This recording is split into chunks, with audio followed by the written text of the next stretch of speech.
ಮಂಗಳಮುಖಿಗೆ ತಲೆ ಬೋಳ್ಸಿ ಮರ್ಮಾಂಗಕ್ಕೆ ಒದ್ದು ಹಲ್ಲೆ ಮಾಡಲಾಗಿದೆ. ಮತ್ತೊಬ್ಬ ಮಂಗಳಮುಖಿ ಟೀಮ್ನಿಂದಾಗಿ ಹಲ್ಲೆ ನಡೆಸಿರುವಂತಹ ಆರೋಪ ಕೇಳಿಬರ್ತಾ ಇದೆ. ಬೆಂಗಳೂರಿನ ಶ್ರೀರಾಮಪುರದ ಐಶ್ವರ್ಯ ರೆಡ್ಡಿ ಮತ್ತು ಗ್ಯಾಂಗ್ ಈ ಒಂದು ಕೃತ್ಯವನ್ನು ಎಸಗಿದೆ. ಮತ್ತೊಬ್ಬ ಮಂಗಳಮುಖಿ ಟೀಮ್ನಿಂದಾಗಿ ಹಲ್ಲೆ ನಡೆಸಲಾಗಿರುವಂತಹ ಆರೋಪ ಕೇಳಿಬರ್ತಾ ಇದೆ. ಬೆಂಗಳೂರಿನ ಶ್ರೀರಾಮಪುರದ ಐಶ್ವರ್ಯ ರೆಡ್ಡಿ ಮತ್ತು ಗ್ಯಾಂಗ್ ಈ ಒಂದು ಕೃತ್ಯವನ್ನು ಎಸಗಿದೆ. MBA ಓದ್ತಾ ಇರುವಂತಹ ಮಂಗಳಮುಖಿ ಜರೂಮಿಯಾ ಮೇಲೆ ಹಲ್ಲೆಯನ್ನು ಮಾಡಲಾಗಿದೆ.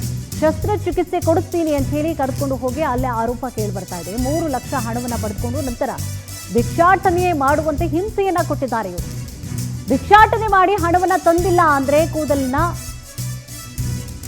ಕಟ್ಟಿಂಗ್ ಮಾಡಿರುವಂಥದ್ದು, ತಲೆ ಬೋಳ್ಸಿ ಮರ್ಮಾಂಗಕ್ಕೆ ಹೊದ್ದು ಹಲ್ಲೆ ಮಾಡಿದ್ದಾರೆ. ಇವರು ಭಿಕ್ಷಾಟನೆ ಮಾಡಬೇಕು, ಮಾಡಲಿಲ್ಲ ಅಂತಂದ್ರೆ ಮಾಡ್ತೀವಿ ನಿನಗೆ ಅಂತ ಹೇಳಿ ಪಾಪ ತಲೆ ಬೋಳ್ಸಿ ಒದ್ದಾಕ್ಬಿಟ್ಟಿದ್ದಾರೆ. ಪಾಪ ಮರ್ಮಾಂಗಕ್ಕೆ ಹೊಡೆದಿದ್ದಾರೆ. MBA ಓದ್ಕೊಂಡಿರುವಂಥದ್ದು ಈ ಮಂಗಳಮುಖಿ ಜರೂಮಿಯಾ. ಆಕೆಯ ಮೇಲೆ, ಮಂಗಳಮುಖಿಯ ಮೇಲೆ ಹಲ್ಲೆಯನ್ನು ನಡೆಸಲಾಗಿದೆ. ಶಸ್ತ್ರಚಿಕಿತ್ಸೆಯನ್ನು ಕೊಡಿಸ್ತೀನಿ ಅಂತ ಹೇಳಿ ಕರೆದುಕೊಂಡು ಹೋಗಿ ಹಲ್ಲೆ ಮಾಡಿರುವಂತಹ ಆರೋಪ ಕೇಳಿ ಬರ್ತಾ ಇದೆ. 3 ಲಕ್ಷ ಹಣವನ್ನು ಪಡೆದುಕೊಂಡು ನಂತರ ಭಿಕ್ಷಾಟನೆಗೆ ಹಾಕಿದ್ದಾರೆ. ಭಿಕ್ಷೆ ಬಡ್ಕೊಂಡು ಬರಬೇಕು, ದಿನಕ್ಕೆ ಇಷ್ಟು ಅಂತ ತಂದು ಕೊಡಬೇಕು, ಓದೋದ್ಗಿದ್ದದು ಅವೆಲ್ಲ ಬಿಟ್ಟುಬಿಟ್ಟು ಒಂದು ಸೈಡ್ಗೆ ಇಟ್ಬಿಟ್ಟು ಇಷ್ಟು ಅಮೌಂಟನ್ನು ಡೈಲಿ ತಂದು ಕೊಡಬೇಕು ಅಂತ ಹೇಳಿ ಭಿಕ್ಷಾಟನೆಗೆ ಹಾಕಿದ್ದಾರೆ. ಐಶ್ವರ್ಯ, ರೂಬಿ ಸೇರಿದಂತೆ ಮತ್ತಿತರರು ಸೇರಿಕೊಂಡು ಹಲ್ಲೆ ಮಾಡಿದ್ದಾರೆ. ದಿನಕ್ಕೆ 10,000 ಕಲೆಕ್ಷನ್ ಅನ್ನ ಮಾಡಿ ತರುವಂತೆ ನಿತ್ಯ ಟಾರ್ಚರ್ ಅನ್ನ ನೀಡ್ತಾ ಇರ್ತಾರೆ. ಕಲೆಕ್ಷನ್ ಆಗಿಲ್ಲ ಅಂತ ಆಪರೇಷನ್ ಆದಂತಹ ಜಾಗಕ್ಕೆ ಒದ್ದು ಹಿಂಸೆಯನ್ನ ಕೊಟ್ಟಿದ್ದಾರೆ. ಶ್ರೀರಾಮಪುರದಲ್ಲಿ ಸಲೂನ್ ಅನ್ನ ನಡೆಸ್ತಾ ಇರುವಂಥದ್ದು ಐಶ್ವರ್ಯ ಮತ್ತು ಗ್ಯಾಂಗ್. ಹಲ್ಲೆ ಮಾಡಿ ಜರೂಮಿಯಾ ಕತ್ತಲ್ಲಿದ್ದಂತಹ 10 ಗ್ರಾಂ ಚೈನ್ ಅನ್ನ ಕೂಡ ಕದ್ದಿದ್ದಾರೆ ಈ ಟೀಮ್.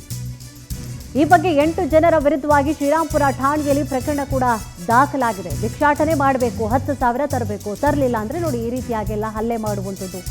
ಮರ್ಮಾಂಗಕ್ಕೆ ಒದ್ದು ತಲೆ ಬೋಳ್ಸಿ ಜರೂಮಿಯಾ, MBA ಓದ್ಕೊಂಡಿದ್ದಾರೆ ಜರೂಮಿಯಾ. ಏನೋ ಒಂದು ಕೆಲಸ ಮಾಡ್ಕೊಂಡಿರ್ತೀನಿ ಅನ್ನೋದು ಅವರ ಆಸೆ ಆಗಿರುತ್ತೆ. ಬಟ್ ಈ ಐಶ್ವರ್ಯ ಅವರ ಆ್ಯಂಡ್ ಗ್ಯಾಂಗ್ ಏನಿದೆ, ಕಂಪ್ಲೀಟ್ ರೌಡಿಗಳ ರೀತಿಯಾಗಿ ಭಿಕ್ಷಾಟನೆನೇ ಮಾಡಬೇಕು, 10,000ನೇ ಕಲೆಕ್ಷನ್ ಮಾಡಿಕೊಡ್ಬೇಕು ದಿನಕ್ಕೆ, ತರಲಿಲ್ಲ ಅಂತಂದರೆ ಈ ರೀತಿಯಾಗೆಲ್ಲ ದುಷ್ಕೃತ್ಯವನ್ನು ಎಸುತ್ತಾರಂತೆ ಈ ಒಂದು ಟೀಮ್. ನಾನು ಆಫೀಸಲ್ಲಿ ನನಗೆ ಬಂದು ಐಶ್ವರ್ಯ ರೆಡ್ಡಿ ಅನ್ನೋರು ಬಂದು ನಮ್ಮ ಕಮ್ಯುನಿಟಿ ಆಫೀಸಲ್ಲಿ ನಾನು ವರ್ಕ್ ಮಾಡ್ತಾ ಇರುವಾಗ ನನಗೆ ಫ್ರೆಂಡ್ ಆದರು. ಅವ್ರು ಬಂದು ಪಾಲಿಟಿಷಿಯನಲ್ಲಿದ್ದಾರೆ. ಮತ್ತು ಮಲ್ಲೇಶ್ವರಂ 18th ಕ್ರಾಸಲ್ಲಿ ಒಂದು ಅಂಗಡಿ ಇಕ್ಕಿದ್ದಾರೆ, ಪಾರ್ಲರ್ ಅಂತ. ಮತ್ತು ಅವ್ರು ಏನು ಮಾಡಿದ್ರು, ನಾನು ಈ ಥರ ಟ್ರಾನ್ಸ್ ಅಂತ ಗುರ್ತಿಸ್ಕೊಂಡೆ ಅವ್ರ ಹತ್ರ. ಅವ್ರು ಬಂದು ನಾನು ನಿನಗೆ ಸರ್ಜರಿ ಮಾಡಿ ಹುಡುಗಿ ಥರ ನಿನ್ನ ಮಾಡಿಕೊಡ್ತೀನಿ, ನಮ್ಮ ಜೊತೆ ಬಾ ಅಂತ ಹೇಳಿ ಇದು ಮಾಡಿದ್ರು. ನಾನು ಆಫೀಸಲ್ಲಿ ಎಷ್ಟು ಸೇವ್ ಮಾಡಿದೆ ಅಷ್ಟು ದುಡ್ಡು ಅವ್ರಿಗೆ ಕೊಟ್ಟು ಅವ್ರ ಮನೆಗೆ ಹೋಗಿದ್ದೆ. ಅವ್ರು ನನಗೆ ಸರ್ಜರಿ ಮಾಡಿದ್ರು. ಶಿವನ್ಯ ಅಂತ ಒಬ್ಬರು ಮೇಲೆ ನಮಗೆ ಬಂದು ಅಡಾಪ್ಷನ್ ಅಂತ ಇರುತ್ತೆ. ಆವಾಗ ಶಿವನ್ಯ ಅನ್ನೋರ ಮೇಲೆ ನನಗೆ ಮದರ್ ಡಾಟರ್ ಥರ ಮಾಡಿದ್ರು. ಆಮೇಲೆ ಸರ್ಜರಿಗೆ 2 lakhs ಹತ್ತತ್ರ ನಾನು ಕೊಟ್ಟಿದ್ದೆ. ಇವ್ರು ಏನು ಮಾಡಿದ್ರು, ಸರ್ಜರಿ ಫಿನಿಷ್ ಮಾಡಿ ನಮಗೆ ಫಂಕ್ಷನ್ ಅಂತ ಮಾಡ್ತಾರೆ. ಆ ಫಂಕ್ಷನ್ ಆದಮೇಲೆ ಸ್ವಲ್ಪ ಫಂಕ್ಷನ್ ಗ್ರ್ಯಾಂಡಾಗಿ ಮಾಡಿದ್ದೀವಿ, ಜಾಸ್ತಿ ದುಡ್ಡಾಯಿತು. ಇವಾಗ ನೀನು ಬಂದು ಆ ದುಡ್ಡಿಗೆ ನಿನಗೆ ಫೈನಾನ್ಸ್ ಎಲ್ಲ ತೆಗ್ದಿದ್ದೀವಿ, ಅದೆಲ್ಲ ಕಟ್ಕೊಂಡು ಹೋಗಬೇಕು.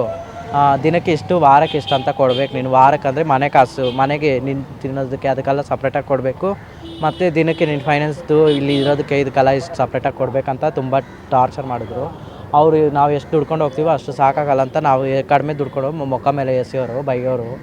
ಅದೆಲ್ಲ ನಾನು ಕ್ವೆಶ್ಚನ್ ಮಾಡಿದ್ದಕ್ಕೆ ಬರೋವಾಗ ನನಗೆ ಕೆಲಸ ಕೊಡ್ತೀನಿ, ನನಗೆ ಒಂದು ಒಳ್ಳೇದು ಮಾಡ್ತೀನಿ ಅಂತ ತಾನೇ ಹೇಳಿದ್ರಿ. ನಮಗೆ ನಮ್ಮ ಅಪ್ಪ ಅಮ್ಮ ಯಾರಿಲ್ಲ, ಕೇಳೋರು ಯಾರಿಲ್ಲ, ಇವಾಗ ನೀನು ಎಲ್ಲಿ ಹೋಗ್ತೀಯಾ, ಈ ಥರ ಆಗ್ಬಿಟ್ಟು ಅಂತ ನನಗೆ ತುಂಬ ಟಾರ್ಚರ್ ಮಾಡ್ತಾಯಿದ್ರು. ಆವಾಗ ನಾನು ತುಂಬ ಬ್ಯಾಕ್ ಆನ್ಸರ್ಸ್ ಕೊಟ್ಬಿಟ್ಟು ನಮ್ಮ ಫ್ರೆಂಡ್ ಮನೆಗೆ ಹೋಗ್ಬಿಟ್ಟಿದ್ದೆ. ಫ್ರೆಂಡ್ ಮನೇಲಿ ಇವ್ರೇನು ಮಾಡಿದ್ರು, ಬಾ ನಿನ್ನ ಹತ್ರ ಮಾತಾಡಬೇಕು, ಅದು ಹೆಂಗೆ ಹೋಗ್ತೀಯ ನೀನು, ಸ್ವಲ್ಪ ಮಾತಾಡಬೇಕಿದೆ ಬಾ ಅಂತ ಹೇಳಿ ನಮ್ಮ ದೊಡ್ಡವ್ರ ಮನೆಗೆ ಕರ್ಕೊಂಡೋಗಿ, ಇವಳು ನಮಗೆ ದೊಡ್ಡವ್ರಿಗೆ ರೆಸ್ಪೆಕ್ಟ್ ಕೊಡ್ತಾಯಿಲ್ಲ, ನಮಗೆ ಬ್ಯಾಕ್ ಆನ್ಸರ್ಸ್ ಕೊಡ್ತಾ ಇದ್ದಾಳೆ, ಬೆಗ್ಗಿಂಗ್ ಮಾಡಿಸ್ತಾಯಿದ್ರು ಕಲೆಕ್ಷನ್ಗೆ. ರೋಡಲ್ಲಿ ಹೋಗಿ ಕೇಳೋದು, ಎಲ್ಲರ ಹತ್ರ ಕಾಸು ಕೇಳೋದು, ಆ ಥರ ಮಾಡಿಸ್ತಾಯಿದ್ರು. ಹಾಂ, ಅದು ಹೇಳ್ತೀನಿ. ದಿನೇಶ್ ಗುಂಡ್ರಾವ್ ಅವ್ರ ಹಿಂದೆ ಇದ್ದಾರೆ, ಲಾಯರ್ಸ್ ಎಲ್ಲ ಅವ್ರ ಹತ್ರ ಇದ್ದಾರೆ ಅಂತ ಹೇಳಿ ತುಂಬ ಇದು ಮಾಡಿ, ನಾವು ಕಾಸು ಹಾಕಿದ್ರೆ ಏನು ಬೇಕಾದ್ರೂ ಮಾಡ್ಬೋದು, ನೀವೆಲ್ಲ ನಮ್ಮ ಕೆಳಗಡೆ ನಿಮ್ಮನ್ನ ಸಾಯಿಸಿದ್ರೆ ಕೂಡ ಯಾರು ಕೇಳೋಕ್ಕಿಲ್ಲ, ಇಲ್ಲಿ ನಿಮ್ಮ ಅಪ್ಪ ಮನೆ ಇಲ್ಲ, ನೀವೇನು ಮಾಡ್ತೀರಾ, ಇಲ್ಲ